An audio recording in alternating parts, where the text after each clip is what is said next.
Hello everyone, and welcome to Dodgeball training for Spring 2019. Everything that I go over in this video will already have been in the rules document that you've received. However, hopefully this video will clarify some things and present some things visually to make them easier to understand. For our game of Dodgeball, a team plays with 6 players. They have to have 4 minimum present to begin the game. For co-rec games, teams have to have a minimum of 1 of each gender and a maximum of 3 of each gender. Each match will consist of 7-minute games in a best-of-3 format. A team wins a game when they eliminate all opposing team members, or if they have more players than the opposing team left on the court when 7 minutes expires. If 7 minutes expires and an equal number of players are on each side, overtime will be played. We call it an untimed sudden death overtime. The number of dodgeballs will be equal to the amount of players on each side, so if there's 3 players on each side, we'll only play with 3 dodgeballs for that sudden death overtime. That overtime will end when 1 player from either side is eliminated. The team that eliminates the other player will win that sudden death overtime. Here's the court that we will be playing on. The black lines demonstrate where the normal basketball boundary lines exist, while the orange lines delineate the volleyball court. We use the volleyball court as our boundary line for dodgeball. The end lines are on either end of the volleyball court and are a crucial part of the dodgeball game. Each of the teams will begin with their 6 players behind the end line, and the 6 dodgeballs are placed on the division line. The game will begin with all 6 players from each team on their backs. At the whistle, the players run to get the dodgeballs that are set up in the middle of the court.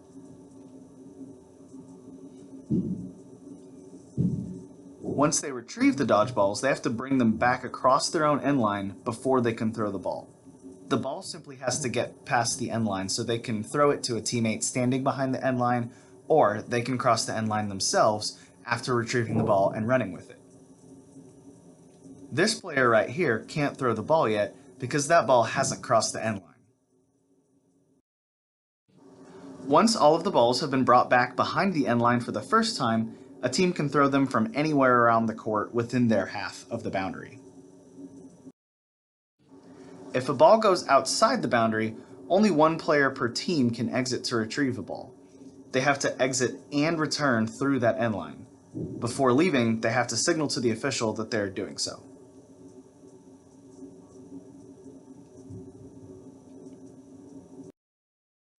That player must return within 15 seconds of exiting, and they have to do so through the end line.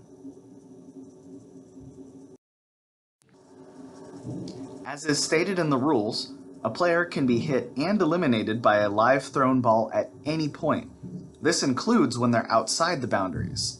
They must declare to the official when they're leaving the boundary so that the official can count the 15 seconds that they are allowed to retrieve the ball and return. However, going outside the boundary does not keep them safe from being hit by a thrown ball.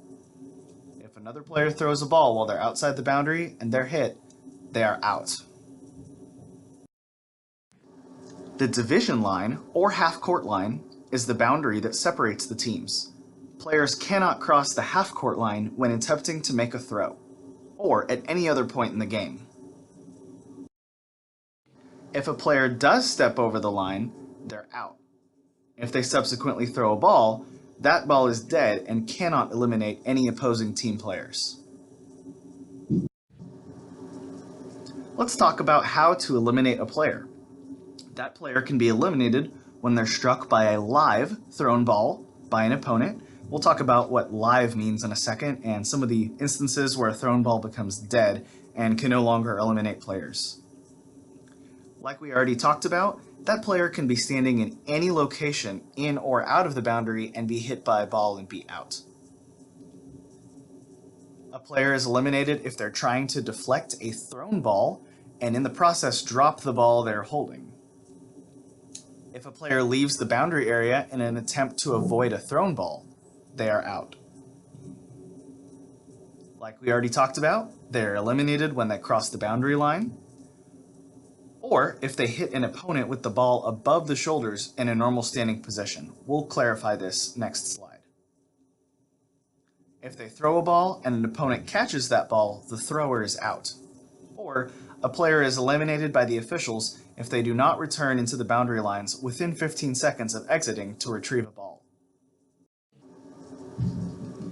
Let's talk about the above the shoulder rule. So if a player is hit above the shoulders in a normal standing position, they're not out, the thrower is. This keeps all of our throws lower and tries to keep players safe. However, if the player ducks, crouches, kneels, sits, or dives, anything that drops their head below a normal standing position, they will still be out if hit with a thrown ball.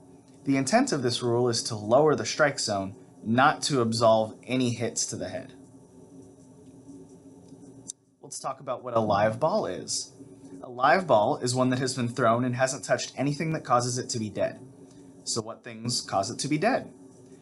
Well, it will stop being a live ball and will be dead if it touches the floor, ground, or another item outside the playing field. For example, a wall, a ceiling, curtain, a backboard, anything outside of the playing field. It will be dead if it touches another ball. This is a loose ball or a ball that's in player possession. So if it is deflected and that player maintains possession of the ball they were deflecting with, and that ball subsequently hits someone else, that thrown ball is dead, can't hit anybody and get them out. If a ball touches an official, it is out. If a ball is caught by the opponent of the throwing player, then it is dead. We'll talk about re-entry as well. If a ball touches a teammate of the throwing player, it's dead and can't get anybody out. Or if it touches an opponent of the throwing player. This means that a thrown ball can only get one player out at a time. You can't have multiple deflections and get multiple people out. The exception to this is if a thrown ball touches a player on the opposing team and then is subsequently caught by a teammate of the player who it touches, then the player that is hit by the ball can remain in the game and the thrower is out. We also have our re-entry rules that will apply. Catching a thrown ball and re-entry. If you catch a thrown ball, like we said, it causes the throwing player to be out, and a teammate of the catching player can come back in. How do we decide who gets to come back in? Well, after each player is eliminated, they'll sit on their bench in order of elimination. The chair closest to the team's end line is the first position, and they'll re-enter in order of being eliminated. The person in the first position may re-enter, the other players move up along the bench area. We also have an NFL receiver rule concerning catching a thrown ball. Any caught ball must be caught within 2 feet inside the boundary line when the ball is controlled. If a player then crosses the boundary line, they're also out. Teams will attempt to stall if they have all of the dodgeballs on their side of the court and haven't thrown any to the other. If this happens and they keep them on their side of the court, they have 5 seconds to get at least one ball to the opposing team's side. If 5 seconds elapse and the team still possesses all of the dodgeballs, stalling is called, and half of those balls have to be given to the other team. If there's an odd number of dodgeballs that exist on the court, for example during overtime, they have to give up one more than half. Let's take 5 for example. If there's 5 players on each side, and we use 5 balls in the middle for overtime, that team has to give up 3 balls, which is one more than half of 5. Once a player has been hit, they have to leave immediately without interference or distraction to either team. They cannot retrieve any balls after being hit, and the players who are already on the bench can't retrieve the balls for their team. If a ball is retrieved by a player who's already out, that ball is forfeited to the other team. After a player's been hit, any subsequent throws by that player will not eliminate an opponent. Players in dodgeball have to be held accountable just like they are in other intramural sports.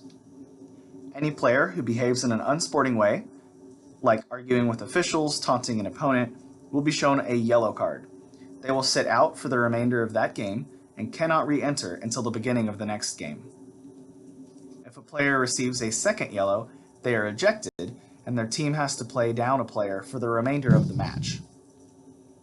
If a team receives 3 yellow cards during the course of their match, that match is forfeited and they will receive a sportsmanship score of F, or 0 if you're entering it in IM leagues. That concludes the Dodgeball training video. Please read over the rules for your own and let me know if you have any questions.